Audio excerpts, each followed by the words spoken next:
So we are going to study the second part of network analysis. Already we studied the basic terms included in network diagram and all. That is activity, events, how to construct a network diagram, what are the rules followed. So everything we completed. Next, we are going to study the different techniques and corresponding some rules, etc. Okay. So first is Fulkerson's rule, or how we are going to number the events in a network diagram. Okay, നമുക്ക് സാധാരണ ചെയ്യുമ്പോൾ അറിയാലോ 1 to 2, 1 to 3 അങ്ങനെയാണ് നമ്മൾ denote ചെയ്യുന്നത്. But അതിനൊരു particular rule അവർ follow ചെയ്യേണ്ടത്. അതിനെയാണ് Fulkerson's rule എന്ന് പറയുന്നത്. അപ്പോൾ sometimes you can expect a question, what is Fulkerson's rule? So that means you have to write all the 4 steps. Okay, അല്ലെങ്കിൽ how we are going to number the events in a network diagram. അപ്പോൾ എന്താ ചെയ്യേണ്ടതെന്ന് വെച്ചാൽ we know that എന്തായാലും numbering is necessary അല്ലേ. Without numbering നമുക്കൊന്നും ചെയ്യാൻ പറ്റില്ല. അപ്പം നെറ്റ്വർക്ക് ഡയഗ്രത്തിൽ നമ്പറിങ് ചെയ്താലേ കംപ്ലീറ്റ് കൺസ്ട്രക്ഷൻ ആവുള്ളൂ. So first what you have to do is numbers ഇടണം. അപ്പോൾ അതിന് വേണ്ടി we know that every activity has 2 events. 2 events connect ചെയ്തിട്ടായിരിക്കും. ആ 2 ഇവൻറ്റ്സ് എന്ന് പറയാനായിരിക്കും സർക്കിളിൽ നമ്പർ ആയിട്ട് എഴുതിയിരിക്കുന്നത്. One is the tail and other one will be the head events. അപ്പോൾ ഈ രണ്ടെണ്ണം നമ്പേഴ്സ് ചെയ്തിട്ടുണ്ടാവും. സപ്പോസ് ഒരു എക്സാമ്പിൾ ആയിട്ട് പറയുന്നത് D has tail event number 2 and head event number 3 ആണെങ്കിൽ ആക്ടിവിറ്റി ഡി നമ്മൾ എങ്ങനെ എഴുതുന്നത് 2 to 3 അല്ലെ, അങ്ങനെയല്ല എഴുതുന്നത്. ഇനി എങ്ങനെയാ നമ്പറിങ് ചെയ്യേണ്ടതെന്ന് വെച്ചാൽ ഇനീഷ്യൽ ഇവന്റ്, അതായത് സ്റ്റാർട്ടിംഗ് ഇവന്റിന് നെറ്റ്വർക്ക് ഡയഗ്രത്തിലുള്ള സ്റ്റാർട്ടിംഗ് ഇവന്റിന് എപ്പോഴും 1 ആയിട്ട് നമ്പർ ചെയ്യുക. പിന്നെ ശേഷം എന്താ, ഈ ഇവന്റ് 1ൽ നിന്ന് ആരോസ് ഇങ്ങനെ പുറത്തേക്ക് വരും, ഇമേർജ് ചെയ്യും. അതിനെ കൺസിഡർ ചെയ്യുക. അതിന് ഓരോ ആരോസും വരുന്നത് പുതിയ പുതിയ ഇവന്റ്സിനാണ്. അതിന് നമ്മൾ ഓരോ പുതിയ ഇവന്റ്സ് ആക്കി ട്രീറ്റ് ചെയ്യുക.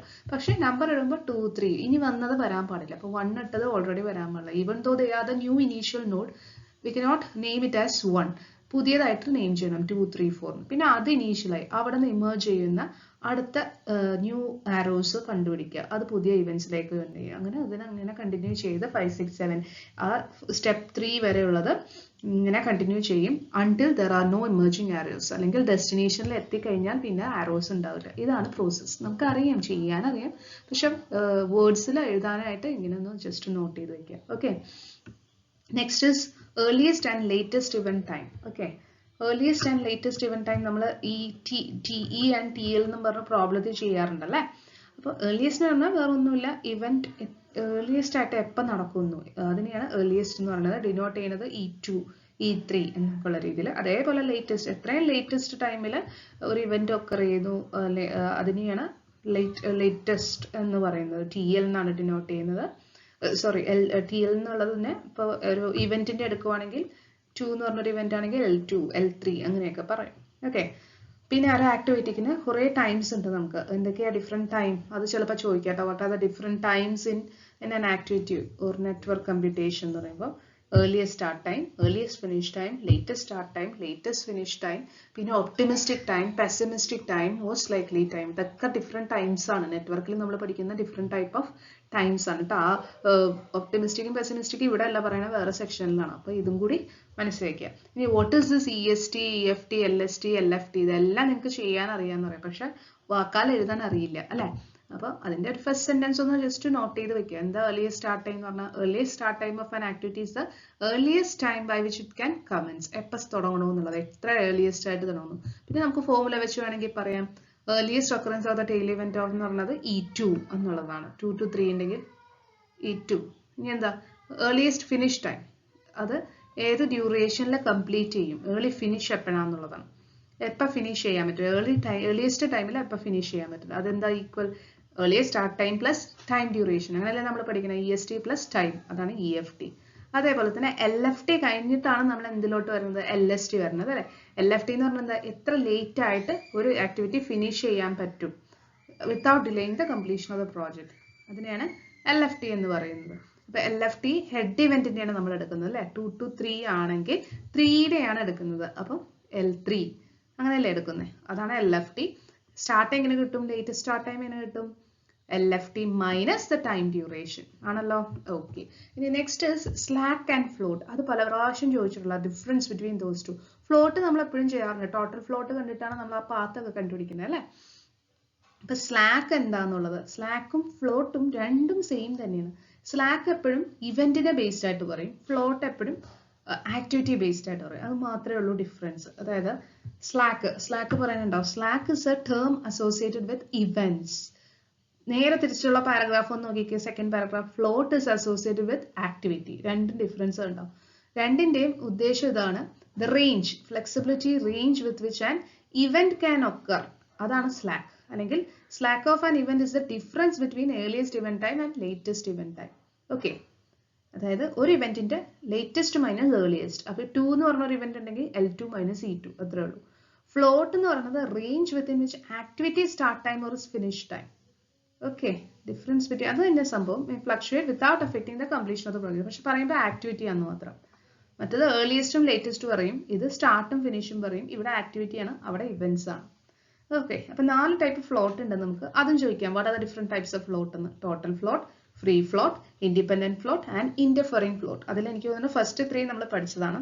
ഇന്റർഫെറിംഗ് ഇടയിൽ ഒരു കാര്യം കയറി വരുന്നതാണ്. ഇപ്പൊ ടോട്ടൽ ഫ്ലോട്ട് എന്ന് പറഞ്ഞിട്ടുണ്ടെങ്കിൽ എന്താ, ഇറ്റ് ഇസ് നമ്മൾ ഫോർമുല പഠിച്ചിട്ടുണ്ടല്ലേ, LST minus EST or LFT minus EFT. അതായത് എന്താ പറയാ, ലേറ്റസ്റ്റിനെ എപ്പോഴും നമുക്ക് കുറയ്ക്കാൻ പറ്റുള്ളൂ. ഓക്കെ ഓക്കെ, അപ്പോൾ ഡിഫറെന്റ് ടൈപ്സ് ഓഫ് ഫ്ലോട്ടിനെ പറ്റി ഞാൻ പറഞ്ഞു. അപ്പോൾ ഇവിടെ നിങ്ങൾ കൂടുതലായിട്ട് നോക്കാൻ നിൽക്കണ്ട, നിങ്ങൾ ആ ഫോർമുലാസ് എന്താ ഒന്ന് പഠിച്ചാൽ മതി. ടോട്ടൽ ഫ്ലോട്ട് ഞാൻ പറഞ്ഞില്ലേ, LFT minus EFT or LST minus EST. അതിൽ എന്താ ഓരോന്നും എന്താന്ന് പറയാ. LFT എന്ന് വെച്ചാൽ ലേറ്റസ്റ്റ് ഫിനിഷ് ടൈം, അങ്ങനെ പറഞ്ഞാൽ മതി. ഓക്കെ, അതിൽ കൂടുതൽ നിങ്ങൾക്ക് മെമ്മറൈസ് ചെയ്യാൻ പറ്റില്ല എന്നാണ് എൻ്റെ ഒരു വിശ്വാസം. അടുത്ത് നോക്കിയേ, ഫ്രീ ഫ്ലോട്ട്. ഫ്രീ ഫ്ലോട്ട് എന്ന് പറഞ്ഞിട്ടുണ്ടെങ്കിൽ ഒരു പകുതിക്ക് വെച്ച് പറഞ്ഞിട്ടുണ്ട് ആ പാരഗ്രാഫിന്റെ ഒരു മിഡിൽ ആയിട്ട്. Free float for an activity is the difference between earliest finish time and the earliest start time of its successor activity. Okay, earliest finish time and earliest earliest start time of its successor activity. അല്ലെങ്കിൽ നിങ്ങളൊരു പ്രോബ്ലത്തിൽ ഞാൻ ചെയ്ത് കാണിച്ചിട്ടുണ്ട് എന്താണ് independent ഓരോ free float എന്താണെന്നുള്ള float. ഒരു എക്സാമ്പിൾ എടുക്കാതെ വെച്ച് കാണിച്ചാൽ മതി. ഓക്കെ, അടുത്തെന്താ, ഇൻഡിപെൻഡന്റ് ഫ്ലോട്ട്. ഇൻഡിപെൻഡന്റ് ഫ്ലോട്ട് എന്ന് പറഞ്ഞിട്ടുണ്ടെങ്കിൽ സെക്കൻഡ് പാരഗ്രാഫിന്റെ ഫസ്റ്റ് ലൈൻ നോക്കിക്കേ, is equal to free float. നമ്മൾ നേരത്തെ പഠിച്ച free float minus tail event slack. Tail event കുറയ്ക്കുക, അതിനെയാണ് ഇൻഡിപെൻഡന്റ് ഫ്ലോട്ട് എന്ന് പറയുന്നത്. ഓക്കെ, ഇനി ഇന്റർഫെറിംഗ് ഫ്ലോട്ട് എന്ന് പറഞ്ഞിട്ടുണ്ടെങ്കിൽ it's A head event, another name given to the head event slack which are activity oriented. അതിന്റെ എന്താ പറയുന്നുണ്ട്, നമ്മൾ ഈ പഠിച്ച 2 ഫ്ലോട്ടില്ലേ, ടോട്ടൽ ഫ്ലോട്ടും ഫ്രീ ഫ്ലോട്ടും തമ്മിലുള്ള ഡിഫറൻസ് ആണ് ഇന്റർഫെറിംഗ് ഫ്ലോട്ട് എന്ന് പറയുന്നത്. ഇത്രയും മതി, ജസ്റ്റ് ഒരു സെന്റൻസ് എഴുതാൻ പറ്റുന്ന രീതിയിലാവണം. ഫോമിൽ പഠിക്കാൻ പറ്റുവാണെങ്കിൽ പഠിക്കാം. ഡു വൺ തിങ്, ഒരു എക്സാമ്പിൾ കാണിച്ചിട്ട് അതിന്റെ ഏതാ E2, ഇപ്പൊ ഫോർ എക്സാമ്പിൾ 2 to 3 ഉണ്ടെങ്കിൽ E2 മൈനസ് L3 അങ്ങനെയൊക്കെ നമ്മൾ പഠിച്ചില്ലായിരുന്നോ, എന്തൊക്കെയാ ഫ്രീ ഫ്ലോട്ട് എന്താന്നൊക്കെ പറഞ്ഞ്. അല്ലെങ്കിൽ 2 to 3 ഉണ്ടെങ്കിൽ E2 മൈനസ് E3 അങ്ങനെയൊക്കെ അല്ലേ പറഞ്ഞുകൊണ്ടിരുന്നത്.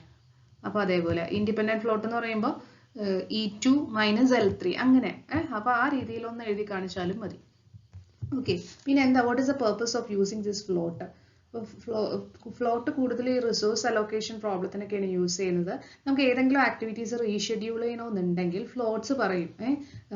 അപ്പോൾ floats give some flexibility in rescheduling some activities so as to smoothen the level of resources or allocate the limited resources as best as possible. നന്നായിട്ട് റിസോഴ്സസിനെ allocate ചെയ്യാൻ സഹായിക്കുന്നതാണ് ഫ്ലോട്ട്സ് എന്ന് പറയുന്നത്. Okay, then next comes the critical path, very important. CPM-ലോട്ട് ഞാൻ കിടക്കുന്നില്ല, അത് നമുക്ക് CPM PERT തമ്മിലുള്ള difference ശരിക്കും പഠിക്കാനുണ്ട്. അപ്പോൾ അതിൽ പറയുന്നുണ്ട് പല കാര്യങ്ങളും. First of all, what is critical path and critical activity, that is given in your next page. കണ്ടോ, critical path, critical activity, CPM, ഈ 3 ടോപ്പിക്സ് ആണ് നെക്സ്റ്റ് പേജിൽ വരുന്നത്. അതിൽ ക്രിട്ടിക്കൽ പാത്തിന്റെ second paragraph I already marked. എന്താണെന്ന് നോക്കിയേ, critical path is that sequence of activities which determines the total project time. ഏതൊക്കെ ആക്ടിവിറ്റീസ് സീക്വൻസ് ആയിട്ട് പോകുന്നുണ്ട്, എത്ര ടോട്ടൽ ടൈം പ്രോജക്റ്റ് തീർക്കാൻ എത്ര എടുക്കുന്നുണ്ടെന്നുള്ളതും ഡിറ്റർമിൻ ചെയ്യും. അപ്പോൾ there may be number of path starting from initial and ending in ടേമിൽ. ഒരുപാട് പാത്ത് ഉണ്ടാവും അല്ലേ, സ്റ്റാർട്ടിങ് തുടങ്ങി എൻഡിങ്ങിൽ അവസാനിക്കുന്നത്. അപ്പോൾ അതിൽ നിന്നും ഈ പാത്തൊക്കെ ആക്ടിവിറ്റീസിനെ കണക്ട് ചെയ്തിട്ടുണ്ടാവും. അപ്പോൾ ഇതിൽ നിന്നും ഏതാണോ longest on the basis of duration, final ഡ്യൂറേഷനിൽ എത്രയും കൂടുതൽ ആർക്കാണോ അതാണ് നമ്മുടെ critical path. See they have shown some examples. 3 path ഉണ്ട്. Initial node is 1 and destination node is 6. അപ്പോൾ 1 to 6 എത്താൻ പല പാത്ത് കാണിച്ചിട്ടുണ്ട്. 1 to 5, 6 it takes time of 10 days. അടുത്തത് 1, 3, 5, 6 it takes a duration of 17 days. And lastly 1 to 1, 4, 6 it takes a time of 8 days. അപ്പോൾ ഇതിലെ critical path ഏതാ, which take most അല്ലെങ്കിൽ longest time, that is 17 days. So 1, 3, 5, 6 is the critical path. Okay, അപ്പോൾ അതാണ് അതിലൂടെ മനസ്സിലാക്കേണ്ടത്. What is critical path എന്ന് പറയുമ്പോൾ ഇങ്ങനെ നിങ്ങൾ ചെയ്യണം. പിന്നെ വാട്ട് ഈസ് ക്രിട്ടിക്കൽ ആക്ടിവിറ്റി എന്ന് സംടൈംസ് ചോദിക്കും. ക്രിട്ടിക്കൽ ആക്ടിവിറ്റി എന്ന് പറഞ്ഞാൽ activity whose float is zero. ഓർമ്മയും ഡബിൾ അറേ നമ്മൾ ലാസ്റ്റ് ടോട്ടൽ ഫ്ലോട്ടിൽ സീറോ എടുക്കുന്നതിന്റെ ആളെയാണ് നമ്മൾ മാർക്ക് ചെയ്യുന്നത്. അപ്പൊ ടോട്ടൽ ഫ്ലോട്ട് സീറോ ആയിരിക്കുന്ന ആക്ടിവിറ്റി ഏതാണോ അതാണ് നമ്മുടെ ക്രിട്ടിക്കൽ ആക്ടിവിറ്റി. കാരണം എന്താ, any delay in the start of the critical activity will cause a further delay in the completion of the entire project. അപ്പൊ ഇങ്ങനത്തെ ക്രിട്ടിക്കൽ ആയിട്ടുള്ള ആൾക്കാരെ കണ്ടുപിടിച്ച് കഴിഞ്ഞാൽ അവരെ ഒന്ന് ഓക്കെ ആക്കി കഴിഞ്ഞാൽ, ഇപ്പൊ നമ്മൾ ക്ലാസ്സിലാണെങ്കിൽ അങ്ങനെയല്ലേ, ഏറ്റവും ഒരു പ്രശ്നക്കാരുണ്ടെന്നുണ്ടെങ്കിൽ അവരെ ഒന്ന് ഓക്കെ ആക്കി വെച്ച് കഴിഞ്ഞാൽ എൻ്റെ ക്ലാസ് നന്നാവും എന്നുള്ള പോലെ. അല്ലെങ്കിൽ അവരെന്തെങ്കിലും പ്രശ്നം ഉണ്ടാക്കി കഴിഞ്ഞാൽ എൻറ്റയർ പ്രോജക്റ്റിന് അതൊരു ഡിലേ വരുത്താൻ സാധ്യതയുണ്ടെന്നുള്ളതാണ്. Okay, activities lying on the critical path are called critical activities. Now what is CPM? CPM ഞാൻ പറഞ്ഞു, CPM PERT നമ്മൾ യൂസ് ചെയ്യേണ്ട is a technique mainly used for planning. അതൊക്കെ വരുന്നുണ്ട്, ഞാനപ്പോൾ അതുകൊണ്ട് ഈ പേജ് വിടുവാണ്, നമുക്ക് അടുത്ത സെക്ഷനിലോട്ട് പോവാം. So next is what are the steps involved in CPM method. Okay, എന്തൊക്കെ ചെയ്യണമെന്ന്. അപ്പോൾ ഒരു പ്രോബ്ലം നിങ്ങളുടെ മനസ്സിലേക്ക് വരുത്താം. നമ്മൾ എന്താ ചെയ്യണേ, ആദ്യം we are drawing a network diagram. അതിന് ടാസ്ക് അനുസരിച്ച് ഒരു നെറ്റ്വർക്ക് ഡയഗ്രാം കൺസ്ട്രക്ട് ചെയ്തു. ആഫ്റ്റർ ദാറ്റ് നമ്മൾ എന്ത് ചെയ്തു, TE ഏർലിയസ്റ്റ് ടൈമും ലേറ്റസ്റ്റ് ടൈമും കാൽക്കുലേറ്റ് ചെയ്തു. അതിനുശേഷം എന്താ EST, EFT, LST, LFT ഇതെല്ലാം കണ്ടുപിടിച്ചു. പിന്നെ ഫ്ലോട്ട് കണ്ടുപിടിച്ചു. കേട്ടോ, 1 2 3 4 സ്റ്റെപ്സ് കഴിഞ്ഞു. അതിനുശേഷം എന്താ, ഐഡന്റിഫൈ ദ ക്രിട്ടിക്കൽ ആക്ടിവിറ്റീസ്. എങ്ങനെയാണ് ക്രിട്ടിക്കൽ ആക്ടിവിറ്റീസ് ആണ്, സീറോ കണ്ടിരിക്കുന്ന ഏതാണോ അത്. അതിനുശേഷം നമ്മൾ എന്ത് ചെയ്യും, I already mention you must draw once again you must draw the network diagram and show the critical activities with double line. അപ്പോൾ ഡബിൾ ലൈൻ വെച്ച് കാണിക്കുക, ആ ഡബിൾ ലൈനാണ് ക്രിട്ടിക്കൽ പാത്ത് എന്ന് കാണിക്കുക. ഇനി ആ ക്രിട്ടിക്കൽ പാത്തിൽ അല്ലെങ്കിൽ ആ ഡബിൾ ലൈൻ കാണിച്ച ആക്ടിവിറ്റിയുടെ ടൈം പ്രോജക്റ്റ് ഡ്യൂറേഷൻ എടുത്ത് അതിന്റെ സം കണ്ടു കഴിഞ്ഞാൽ നമുക്ക് എന്താ ടോട്ടൽ പ്രോജക്റ്റ് ഡ്യൂറേഷൻ കിട്ടും. ഓക്കെ, അതിൽ വരുന്ന നമ്മൾ TEL കാണുന്ന അത് തന്നെയാണ് ഫോർവേഡ് പാസും ബാക്ക്വേർഡ് പാസ് എന്ന് പറയും. അതായത് TE കാൽക്കുലേറ്റ് ചെയ്യുന്നതിനാണ് ഫോർവേഡ് പാസ് എന്ന് പറയുന്നത്. അപ്പൊ അതിൽ നമ്മൾ എന്താ ചെയ്യുന്നത്, ആദ്യം തന്നെ ഇനീഷ്യൽ നോഡ് E1 സീറോ ആക്കി എടുക്കുക അല്ലെ. പിന്നെ E2 എന്ന് പറയുന്നത് ചിലപ്പോൾ പ്രീവിയസ് ഇവന്റ് E1 ആണെങ്കിൽ E1 പ്ലസ് 1 to 2 എത്തുന്ന ഡ്യൂറേഷൻ അതിനോട് കൂടെ ഇൻക്ലൂഡ് ചെയ്യും അല്ലെങ്കിൽ ആഡ് ചെയ്യും. അപ്പൊ ഈ പ്രോസസ് തന്നെയാണ് ചെയ്യുന്നത്. അപ്പോൾ better U show one simple network diagram and ഇപ്പൊ 1 2 3 4 അങ്ങനെ ഒരു ചെറിയൊരു നെറ്റ്വർക്ക് ഡയഗ്രാം വെച്ചിട്ട് എങ്ങനെയാണ് കാണിക്കണേ എന്നുള്ളതൊന്ന് എക്സ്പ്ലെയിൻ ചെയ്താൽ മതി. Forward pass. ഓക്കെ, അതേപോലെ തന്നെയാണ് ബാക്ക്വേർഡ് പാസ്. അതെന്ന് വെച്ചാൽ എന്താ, latest finish time L values കിട്ടുന്നത്. TL വാല്യൂസ് എങ്ങനെ കിട്ടുന്നത്, വേർ വി സ്റ്റാർട്ട് എൻഡിംഗിൽ സ്റ്റാർട്ട് ചെയ്യും അല്ലെ. അതായത് what ever value you got in earliest time last one അതിനെ വെച്ചിട്ടാണ് നമ്മൾ ഇപ്പോൾ L10 E10 വരെയാണെങ്കിൽ L10 ആണ് നമ്മൾ സ്റ്റാർട്ട് ചെയ്യുന്നത്. അവിടുന്ന് എന്താ അതിലേക്ക് എത്തിയ ആരോ നോക്കുക, അവിടുന്ന് ആ ടൈം ഡ്യൂറേഷൻ കുറച്ചാണ് നമ്മൾ L1 വരെ എത്തും. That should be equal to 0. ഇങ്ങനെയാണ് ബാക്ക്വേർഡ് പാസും കാൽക്കുലേറ്റ് ചെയ്യുന്നത്. അണ്ടർസ്റ്റുഡ്?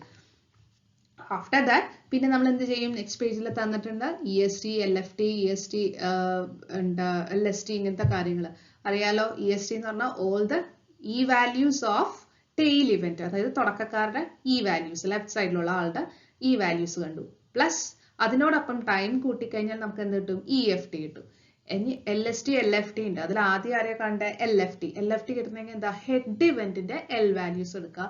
അതിൽ നിന്ന് ടൈം കുറച്ച് കഴിഞ്ഞാൽ ആരെ കിട്ടും, LST കിട്ടും. ഓക്കെ, അപ്പൊ ഇത്രയും കാര്യങ്ങളാണ് നമ്മൾ പ്രോബ്ലത്തിൽ പഠിച്ചത്. ഓക്കെ, ടൈപ്സ് ഓഫ് ഫ്ലോട്ട് ഉണ്ടെന്നൊക്കെ പറഞ്ഞല്ലേ. അപ്പോൾ അവിടെ ഒരു കൺഫ്യൂഷൻ ഉണ്ടെങ്കിൽ ഒന്നും കൂടി ഞാൻ പറയാണ്.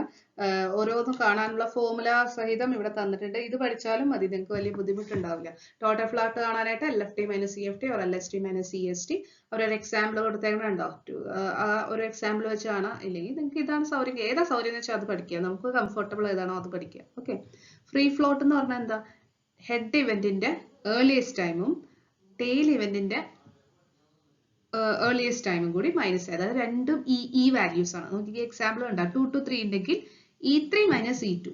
ഓക്കെ, ഹെഡ് മൈനസ് ടെയിൽ ആണ്. അപ്പൊ E3 minus E2 minus the time duration of 2 to 3 ടൈമും കൂടി മൈനസ് ചെയ്യണം. നിങ്ങൾ ഈ എക്സാമ്പിൾ പഠിച്ചു കഴിഞ്ഞാൽ ഈസി ആയിട്ട് മനസ്സിലാക്കും. അപ്പൊ രണ്ട് E values, head minus tail minus time duration. ഇനി ഇൻഡിപെൻഡന്റ് ഫ്ലോട്ട് എന്താന്ന് നോക്കിക്കേ, ഇത് തന്നെ ഫോർമുല, ഫ്രീ ഫ്ലോട്ട് തന്നെ, പക്ഷെ രണ്ടാമത്തെ ആളുടെ എന്താണ്, എല്ലായിരിക്കുന്നു മാത്രം. ഓക്കെ, ലേറ്റസ്റ്റ് ആണ് ആരുടെ എടുക്കേണ്ട, ടെയിലിന്റെ, അതായത് E3 minus L2 minus the duration, അതാണ് ഇൻഡിപെൻഡന്റ് ഫ്ലോട്ട്. ഇനി എന്താണ് ഇന്റർഫെറിംഗ് ഫ്ലോട്ട്, നമ്മൾ നേരത്തെ കണ്ടുപിടിച്ച ടോട്ടൽ ഫ്ലോട്ടും ഫ്രീ ഫ്ലോട്ടും കൂടി മൈനസ് ചെയ്യുന്നതാണ് ഇന്റർഫെറിംഗ് ഫ്ലോട്ട് എന്ന് പറയുന്നത്. ക്ലിയർ ആയോ?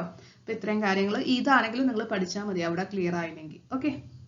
technique is PERT. PERT in the full form എങ്കിലും പഠിച്ചേക്കുക. കറക്റ്റ് ആയിട്ട് എഴുതുക. Programme evaluation and review technique.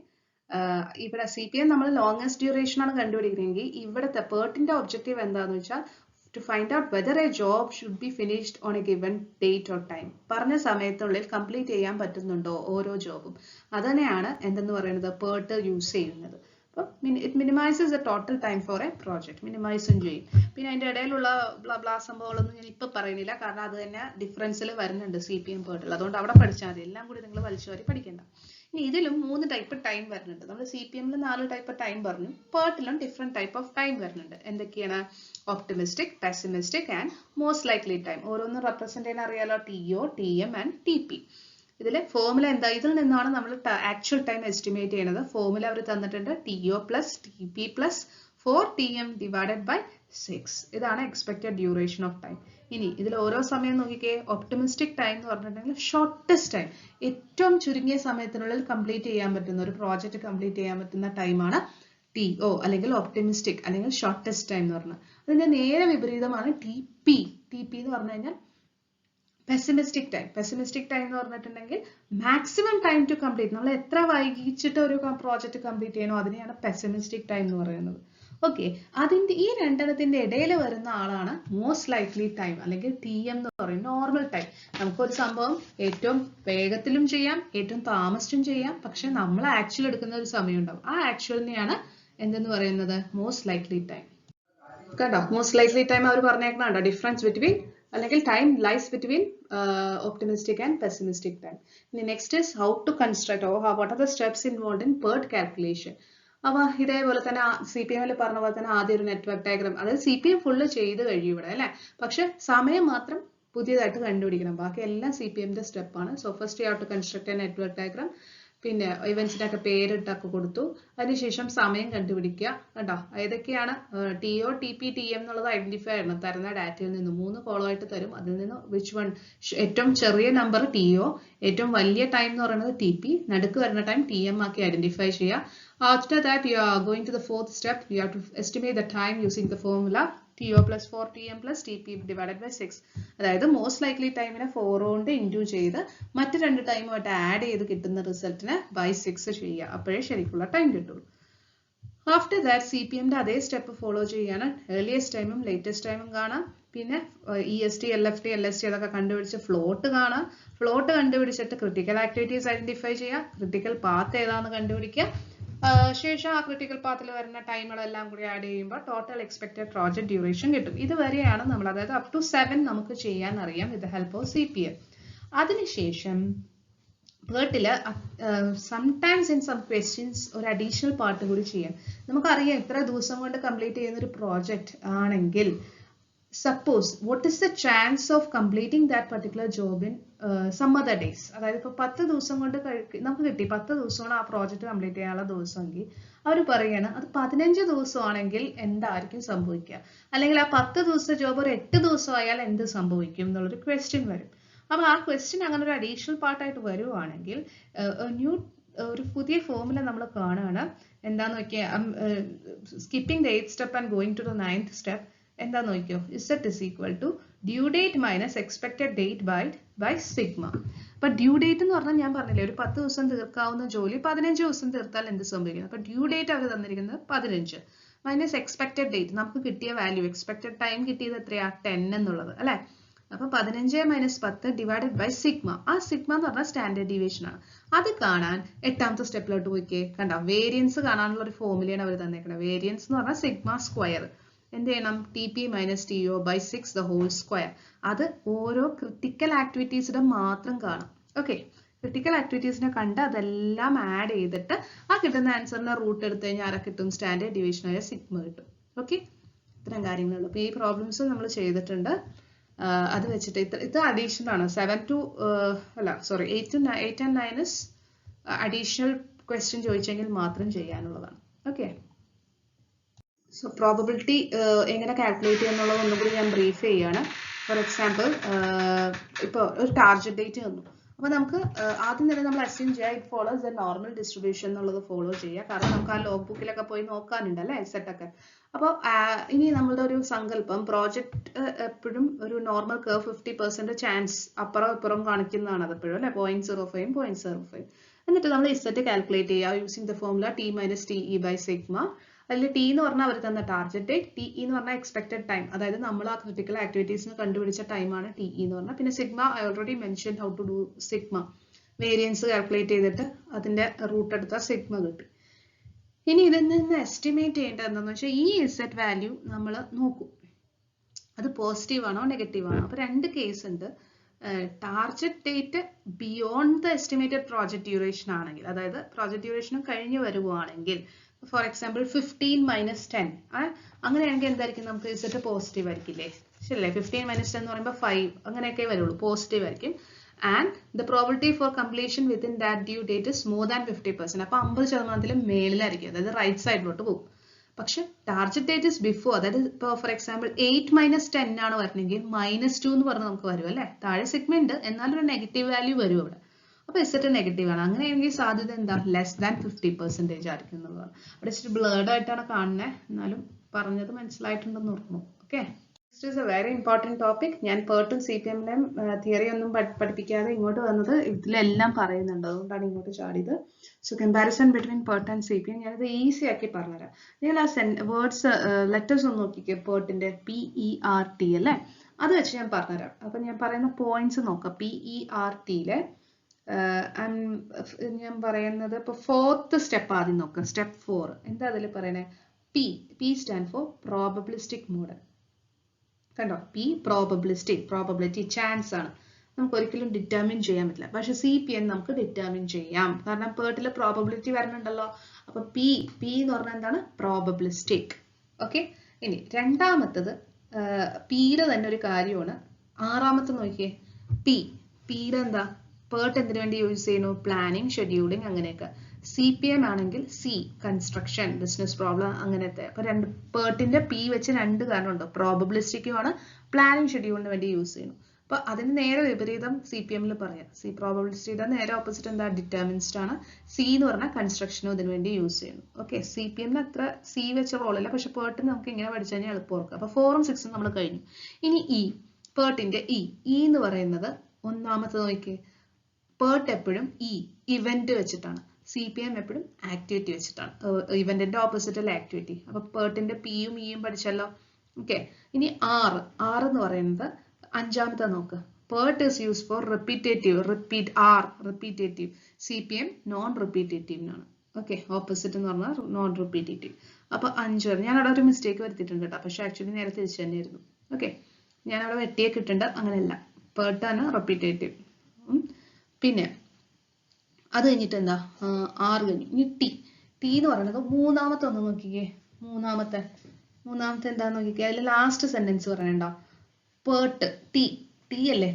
പേർട്ടില് time is the controlling factor, CPM-ല് cost is the controlling factor. Clear ആയോ പിള്ളേരെ? പേർട്ട് ഫുള്ളായി. ഇനി രണ്ടാമത്തെ കാര്യം മാത്രം ഞാൻ ഇതുവരെ പറഞ്ഞില്ല, അപ്പൊ ബാക്കിയെല്ലാം ഞാൻ ലിങ്ക്. രണ്ടാമത്തെ വേറെ ഒന്നുമില്ല, നമ്മൾ ടൈം പേർട്ടിലാണെങ്കിൽ നമ്മൾ പല ടൈമിൽ നിന്ന് ഒരു എസ്റ്റിമേറ്റഡ് ടൈം കാൽക്കുലേറ്റ് ചെയ്യണം. CPM-ലാണെങ്കിൽ കറക്റ്റ് ആയിട്ട് ഒരു ടൈം തരും അല്ലേ. അപ്പൊ അതുകൊണ്ട് ടൈം അക്യുറേറ്റ് ആണ് ഏതില്? CPM-ല്. പേർട്ടിലാണെങ്കിൽ ഓപ്റ്റിമിസ്റ്റിക്, പെസിമിസ്റ്റിക്, അതിലൊക്കെ എന്തെങ്കിലും മിസ്റ്റേക്ക് ഉണ്ടെങ്കിൽ അതൊന്നൊക്കെ കൂടി കാൽക്കുലേറ്റ് ചെയ്ത് ഒരു ആവറേജ് ഒക്കെ കണ്ടുപിടിക്കുന്നതാണ് പേർട്ടിലെ ടൈം എന്ന് പറയുന്നത്. അപ്പൊ അതുകൊണ്ട് അക്യുറേറ്റ് ആയിരിക്കില്ല. So these are the main difference. Okay, പിന്നെ പറയേണ്ടത് advantages, importance, need of CPM PERT. ഇങ്ങനത്തെ വല്ല ക്വസ്റ്റ്യൻ ചോദിക്കുവാണെങ്കിൽ പറയേണ്ട കാര്യങ്ങൾ ക്രിട്ടിക്കൽ ആക്ടിവിറ്റീസ് ഏതാണെന്ന് മാനേജ്മെന്റിന് മനസ്സിലാക്കാനും അവരുടെ സമയത്ത് കംപ്ലീറ്റ് ചെയ്യുന്നുണ്ടോ എന്നുള്ളത് നോക്കാൻ. പിന്നെ പ്ലാനിങ് ആൻഡ് ഷെഡ്യൂളിന് വേണ്ടിയുള്ള ബെസ്റ്റ് മെത്തേഡാണ് ഈ രണ്ടുപേരും. പിന്നെ കംപ്ലീറ്റ് ഇൻഫോർമേഷൻ, ഡ്യൂറേഷൻ എത്രയാണ്, സ്ലാക്നെസ് അതായത് ഫ്ലെക്സിബിലിറ്റി റേഞ്ച് എന്താണെന്ന് ഇതെല്ലാം പറഞ്ഞു തരുന്നതാണ് CPM പേർട്ട്. എഫിഷ്യൻസി കൂട്ടാനും കോസ്റ്റ് കുറയ്ക്കാനും ഇവർ ഏതൊക്കെ ഏരിയാസ് ആണെന്നുള്ളത് പറഞ്ഞുതരും. ന്യൂ ഷെഡ്യൂൾ, ഇപ്പോൾ എക്സിസ്റ്റിംഗ് ഷെഡ്യൂൾസ് ഓക്കെ അല്ലെങ്കിൽ ന്യൂ ഷെഡ്യൂൾസ് ഫോർമുലേറ്റ് ചെയ്യാൻ ഹെൽപ്പ് ചെയ്യും. മൊത്തം കംപ്ലീഷൻ ഓഫ് പ്രോജക്റ്റിൽ എന്തെങ്കിലും ഡിലേ ഉണ്ടെങ്കിൽ അത് കുറയ്ക്കാനും സഹായിക്കും. ഇതാണ് ഇതിന്റെ ഇമ്പോർട്ടൻസ് ഓർ അഡ്വാൻറ്റേജ് എന്ന് പറയുന്നത്. ഇതിന്റെ ഡ്രോബാക്ക് എന്ന് പറഞ്ഞു കഴിഞ്ഞാൽ ഇപ്പോൾ ടൈം എന്ന് പറയുന്നത് ഒരു ഗസ് ആണ് മിക്കവാറും. കറക്റ്റ് ആയിട്ട് ആ ഒരു അക്യുറസി ചിലപ്പോൾ സംടൈംസ് കിട്ടാറില്ല എന്നുള്ളതാണ് ഒന്നാമത്തെ പ്രോബ്ലം. പിന്നെ ലോജിക്കൽ നെറ്റ്വർക്ക് കണ്ടു കഴിഞ്ഞാലേ നമുക്കത് കംപ്ലീറ്റ് ചെയ്യാൻ പറ്റുള്ളൂ. അപ്പോൾ സംടൈംസ് ഈ നെറ്റ്വർക്കിൽ ഈ ഡമ്മിങ് കാര്യങ്ങളൊക്കെ വന്നാൽ ഇറ്റ്സ് ഡിഫിക്കൽട്ട് ടു കൺസ്ട്രക്ട് അല്ലേ. അപ്പോൾ അതിൽ പല പ്രശ്നം വരാൻ സാധ്യതയുണ്ട്. പിന്നെ ലെവൽ ഓഫ് നെറ്റ്വർക്ക് ഒന്ന് കഴിഞ്ഞിട്ട് എങ്ങോട്ടൊക്കെ പോകുന്നു അതിന്റെ ഡീറ്റെയിൽസ് ഒന്നും കറക്റ്റ് ആയിട്ട് പറയില്ല. പിന്നെ അതല്ല ലെവൽ നമ്മുടെ ഓരോ പ്ലാനറിന് മറ്റൊരു പ്ലാനറിലേക്ക് പോകുമ്പോൾ നെറ്റ്വർക്ക് ടാഗ് ഒക്കെ മാറാനും സാധ്യതയുണ്ട്. ജഡ്ജ്മെന്റ് എക്സ്പീരിയൻസ് അനുസരിച്ച് ലെവൽസ് കൂട്ടാനും കുറയ്ക്കാനും ഒക്കെ പറ്റുന്നതാണ് പറഞ്ഞത്. പിന്നെ ഇതിൽ ട്രെയിൻഡ് പേഴ്സണൽ തന്നെ വേണം. അതില്ലാത്ത പക്ഷം ഇല്ല എന്നുള്ളതാണ്, പല മാനേജ്മെന്റ്സിലും ഇല്ല എന്നുള്ളത്. So these are the main thing covered in network analysis. ഇനി ഇതിന്റെ ഒരു പോർഷൻ കൂടി വരുന്നുണ്ട്, ക്രാഷിംഗ്. അതും കൂടി കഴിഞ്ഞാൽ ഈ മൊഡ്യൂൾ കംപ്ലീറ്റ് ആവുള്ളൂ. Okay, before starting to crashing ഞാൻ കുറച്ച് കാര്യങ്ങളൊക്കെ പറയാം. അതായത് ഒരു സാധാരണയായിട്ട് ഒരു പ്രോജക്റ്റ് ഒരു പർട്ടിക്കുലർ നോർമൽ ടൈമിൽ നമ്മൾ ഷെഡ്യൂൾ ചെയ്യും. പക്ഷേ കുറേ റീസൺ കൊണ്ട് ചിലപ്പോൾ നമുക്ക് അതിനെ ആ പ്ലാൻ ചെയ്തത് അല്ലെങ്കിൽ ഷെഡ്യൂൾ ചെയ്തത് റീപ്ലാൻ ചെയ്യണം, അല്ലെങ്കിൽ വേറൊരു ഷോർട്ടസ്റ്റ് ഡ്യൂറേഷനിൽ അത് ഷെഡ്യൂൾ ചെയ്യേണ്ടി വരും. അപ്പോൾ ഇങ്ങനെയൊക്കെ വരുമ്പോൾ ഒരു പുതിയ ഒരു ഷെഡ്യൂൾ നമ്മൾ സെലക്ട് ചെയ്യും.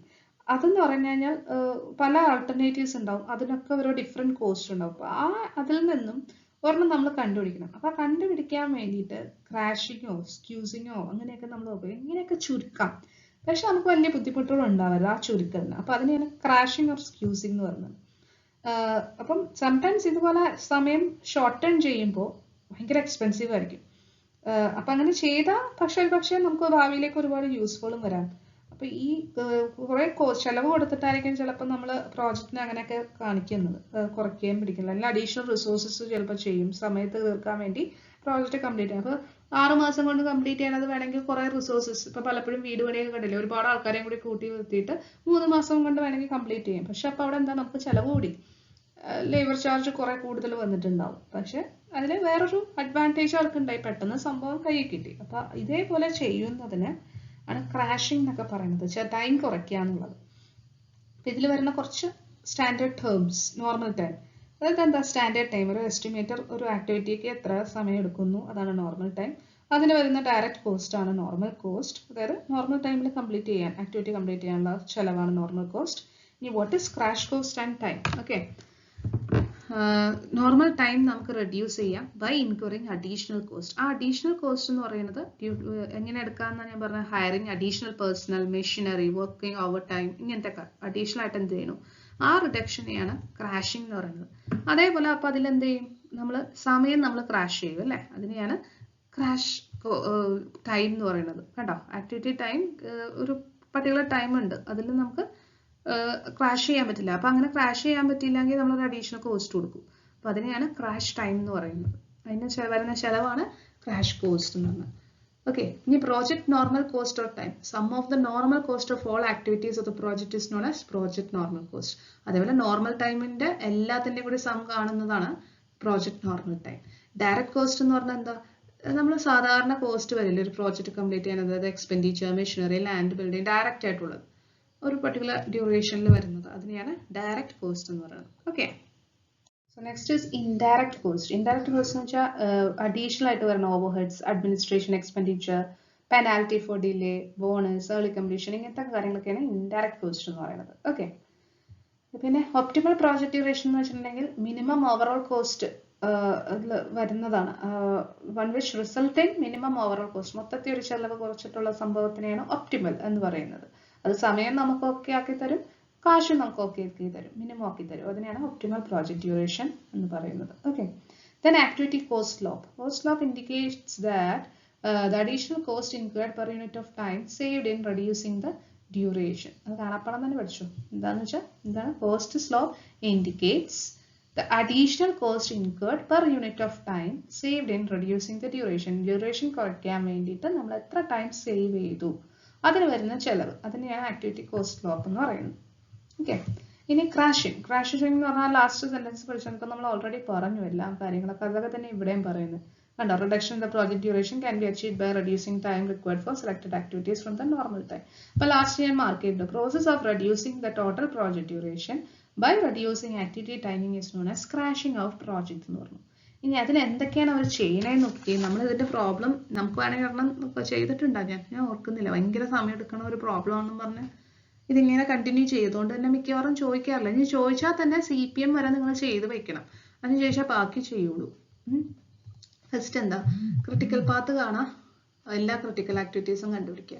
രണ്ടാമത് ഒരു കോസ്റ്റ് സ്ലോപ്പ് കാണാം, ഫോർമുല അവിടെ എഴുതിയിട്ടുണ്ട്, crash cost minus normal cost by normal time minus crash time. ഇതൊക്കെ ക്വസ്റ്റ്യനിൽ ഉണ്ടാവേ. പിന്നെ റാങ്ക് ചെയ്യുക എല്ലാ കോസ്റ്റ് സ്ലോപ്പിനും, എന്നിട്ട് റാങ്കിങ് അനുസരിച്ച് ക്രാഷ് ചെയ്യാൻ തുടങ്ങുക. അതായത് activity having the lower cost slope ആദ്യം ക്രാഷ് ചെയ്യും. മാക്സിമം ആയിട്ട് നമുക്ക് ക്രാഷ് ചെയ്യാൻ പറ്റുന്ന എത്രത്തോളം അത്രയും ക്രാഷ് ചെയ്യും. എന്നാൽ പിന്നെ ന്യൂ ഡയറക്റ്റ് കോസ്റ്റ് ഒക്കെ കണ്ടുപിടിക്കും, പുതിയ additional adding the cost of crash ചെയ്യാനുള്ള കോസ്റ്റ് ഒക്കെ കൂട്ടി. ഇനി as a critical path duration is reduce by the crashing as per step 3. Step 3 നമുക്ക് ക്രിട്ടിക്കൽ പാത്ത് ഡ്യൂറേഷൻ കുറച്ചു. അപ്പോൾ പിന്നെയും അതർ പാത്ത്, അപ്പോൾ അതിനോട് സംബന്ധിച്ച് വേറെ പാത്തുകളൊക്കെ ക്രിട്ടിക്കൽ ആയിട്ട് വരും, പാരലൽ ആയിട്ടുള്ള ക്രിട്ടിക്കൽ പാത്ത് ഉണ്ടാവും. അപ്പോൾ അതിനെ വീണ്ടും നമുക്ക് ക്രാഷ് ചെയ്യാൻ സാധിക്കും ഈ പാരലൽ ക്രിട്ടിക്കൽ പാത്ത്. അങ്ങനെ ഈ സ്റ്റെപ്പ് 3 and 4 ഇങ്ങനെ കണ്ടിന്യൂ ചെയ്ത് ഇനി ക്രാഷിംഗ് പോസിബിൾ അല്ലാത്ത വരും, അല്ലെങ്കിൽ ഇനി പ്രോജക്റ്റ് ഡ്യൂറേഷൻ കുറയ്ക്കാൻ പറ്റാത്തൊരു അവസ്ഥ വരും. അങ്ങനെ വരുമ്പോഴാണ് ഡ്യൂറേഷൻ ടോട്ടൽ കോസ്റ്റ് എത്രയാണെന്നുള്ളത് കാണാൻ പറ്റുന്നത്. പിന്നെ additional fixed overhead indirect cost ഒക്കെ അതിൻ്റെ കൂടെ കൂട്ടി ക്യുമുലേറ്റ് ചെയ്യും. ഇതാണ് ക്രാഷിങ്ങിന്റെ പ്രൊസീജിയർ. എങ്ങനെ ചോദിച്ചാൽ എഴുതി വെച്ചു കേട്ടോ. Okay, so that's all about network analysis whole module. ഇത്ര പഠിച്ചാൽ മതി. തിയറീസ് എല്ലാം 2 മാർക്കും 4 മാർക്കിലൊക്കെ സാധ്യതയുണ്ട് ചോദിക്കാൻ. അപ്പോൾ ഇത് പഠിച്ചു വെച്ചോ. ഓക്കെ.